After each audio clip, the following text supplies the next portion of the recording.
During that time, Daddy Joe often stopped, put his fingers to his lips, listened, and then sadly shook his head before taking another sip of coffee.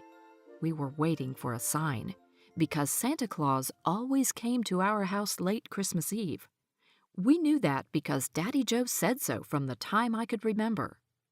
Our house was one of the first on his delivery list, and we were lucky since some children didn't get their delivery until they woke up the next morning. The adults chatted while drinking coffee, but Tara Lynn and I listened for any sound announcing Santa's arrival. Every few seconds, Daddy Joe held up his hand for silence, listened intensely, then, once again, sadly shook his head.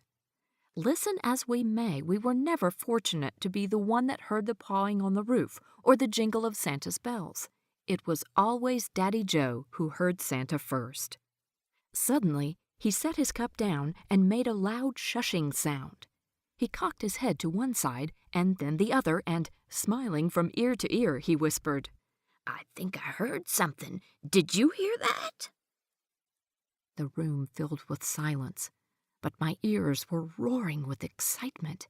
Yes, I thought to myself, yes, he's right. I did hear something.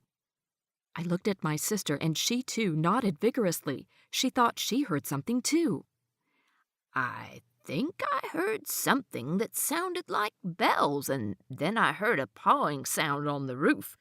Do you want to go peek through the door?" he asked, and my sister and I nodded eagerly. There were tall sliding doors that opened from each living room into the hallway.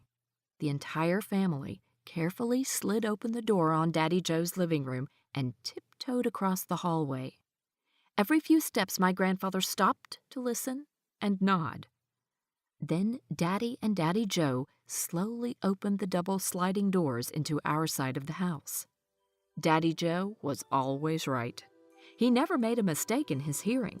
Santa Claus had come and gone either while we were driving around looking at lights or while we drank cocoa and ate peach pies.